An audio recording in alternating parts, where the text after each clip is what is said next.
The Shark Deck.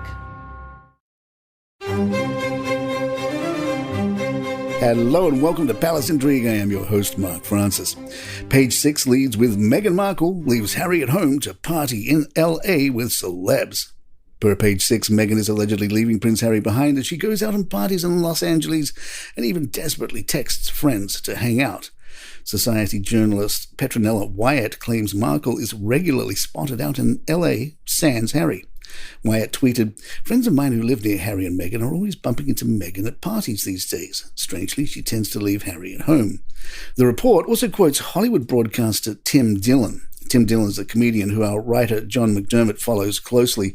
John believes Tim was joking on his podcast when Dillon said, "All they want to do is hang out with celebrities. I was at a party the other night talking to somebody about these people and it's just constant with them. Meghan was texting the person I was with there. The point is they just won't stop, these two. They're like low-grade reality stars trying to attach to anything. I'm literally at the party, and they're showing me texts of this woman begging people to, hang out. She is trying to get places." Dillon joked that he respects the hustle, but the whole situation is sad and isn't working. A lot of people at this party were like, "We text her back, she's a duchess, but we've had enough." Regardless, the notion of Tim Dillon as Hollywood broadcaster seems a stretch. Newsweek's chief royal correspondent Jack Royston believes Harry and Meghan have damaged their reputation with Americans following the high-speed 2-hour car chase in Manhattan. He said, "It would have been a horrific experience for him, unquestionably, but also I was looking at the day, the people who were kind of punching holes in the narrative, and it was like Washington Post interviewed the taxi driver, the NYPD, the mayor of New York, it doesn't look good. It's one thing when it's the Daily Mail or the Sun because they have this whole narrative about how the British media is very negative about them, but the reputational implications of having these other very American sources of skepticism towards them, I feel could be very profoundly significant for them. It could have the quite wide-ranging implications for their reputation in America." Some of Harry and Meghan's friends are reportedly telling them to chill out a little. A source tells Heat magazine a lot of their US friends are advising them to stop trying to take on the world, but Meghan's saying they won't give up. For Meghan, it's crucial they don't buckle, no matter how tough it gets. It really is her and Harry against the world at this point. William and Kate made an appearance as guests at the wedding of Jordan's Crown Prince Al Hussein bin Abdullah and Rajwa Al Saif. ABC tells us Kate was seen arriving in a pale pink dress, while William chose a dark suit and blue tie for the occasion. Princess Beatrice and her husband, Edoardo Mapelle Mozzi, also attended the ceremony. William was also seen telling Kate to chop chop, while she was having an intense conversation with the bride, encouraging her to move faster. Royal expert Diana Elsar is keeping an eye on the new Kate. Kate is not just nailing the dress code, but the actual job too. She's not content to apathetically open things and practice the traditional royal art of ribbon cutting. Well, at least not anymore. In the last couple of years, she has pulled off the biggest royal coup since the Stuarts got to have a go on the throne. Someone has really been hiding not only their light, but a hell of a lot of ambition under her designer bushel. Palace Intrigue will be right back.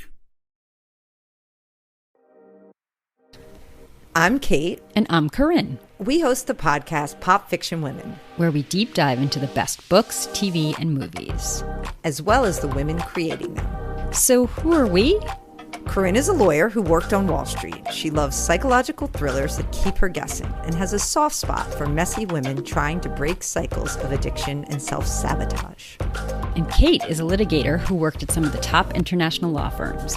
She loves romantic comedies that keep her swooning and has a soft spot for the ice queens who learn to let their heart lead over their heads.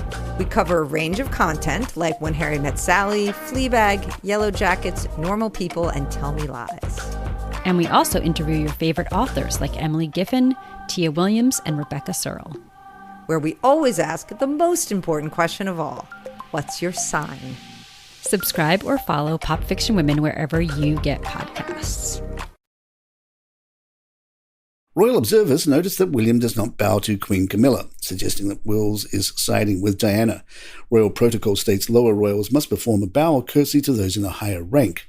Royal watcher and frequently quoted body language expert Judy James said, "This is a unique example of selective bowing, where William, Charlotte and George opt to not bow or curtsy to Camilla in keeping with protocol, but Kate drops a deep curtsy to both Charles and Camilla. It looks like an appeasement gesture after Camilla has been elevated to the role of queen. Kate engages Camilla in some eye contact and a warm smile before dropping into a curtsy that she might not have performed before the coronation." Charlotte and George reportedly also did not bow. Is William being a bit of a slacker when it comes to the Prince of Wales' duties? BBC journalist Hugh Thomas told The Times that William's workload pales to that of his father. The impression I get is, well, that after the coronation there's going to be a bit of a supercharge on the relationship of William with Wales. We'll see what comes. Certainly, up until Charles, there wasn't a Prince of Wales that paid anywhere near the attention that he has paid to understanding Wales and Welshness. And there you have it. If you'd like to email us, our address is thepalaceintrigue@gmail.com. Please follow us on Spotify, iTunes, Google Podcasts, YouTube, your app of choice. I'm Mark Francis. My thanks to John McDermott. Palace Intrigue. Good times.